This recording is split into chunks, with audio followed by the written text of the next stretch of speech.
Hello friends, সবাই জানাই happy Ganesh Chaturthi. তো এই যে দেখো, আমরা পুলিশ লাইন আনারসবাগান কালী মন্দিরের থেকে গণেশঘাটে গণেশ পূজার জন্য জল ভরতে গিয়েছিলাম পাড়ার মহিলারা সবাই মিলে। যেহেতু এখন কোনো বাচ্চার এক্সাম নাই, তার জন্য সব মা ওরাই ফ্রি, তার জন্য আমরা সবাই মিলে গিয়েছি। দেখো, সবাই আমরা অনেক ফুর্তি করেছি। দেখো যে আমাদের মাসি নিয়ম করতেছে।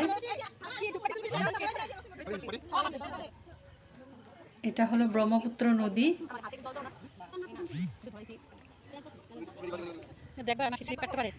দেখো সামনে যে জুনটা লাইট দেখা যাচ্ছে, ও লাইটটা হলো কলিয়া বুমুরা দলং। এটা কিন্তু দিনে গণেশ ঘাটের থেকে সম্পূর্ণরূপে দেখা যায়, আর রাতে দেখো লাইটগুলা কি দারুণ দেখা যায়, এত সুন্দর দেখা যাচ্ছে দূরের থেকে লাইটটা। এই যে দেখো আমাদের মাসি নিয়ম করতেছে। আমরা সব মহিলারা মিলেই আমরা গেছি। এখানে নদীর ব্রহ্মপুত্র নদীর জল এত বেশি যে অনেক শব্দ করতেছে জলের। এই যে দেখো আমাদের জল ভরা হয়ে গেল। এখন দেখো আমরা মন্দিরে এসে সবাই কিভাবে আমরা ফুর্তি করেছি।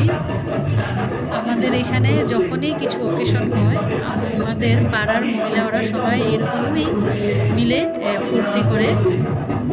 আমরা ফুর্তি করতে করতে দেখো আমাদের বাপ্পারও এন্ট্রি হয়ে যাবে।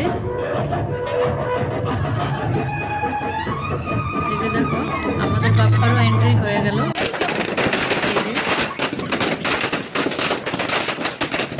তখন বাজে প্রায় 10টা।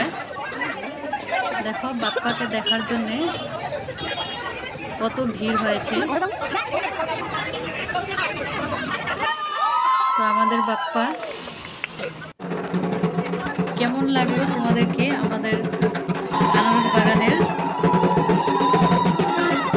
ডেকোরেশন সহ গণপতি বাপ্পাকে একটু কমেন্টে সবাই জানাইবা।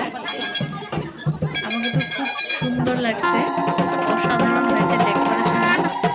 যত ক্রেডিটটা ডেকোরেশনের আমাদের পাড়ার ছেলেগুলোকে যায়, কারণ তারা অনেক কষ্ট করে ডিউটি বন্ধ করে করে ডেকোরেশন করেছে। তো বাই, আমাদের গণপতি কেমন হয়েছে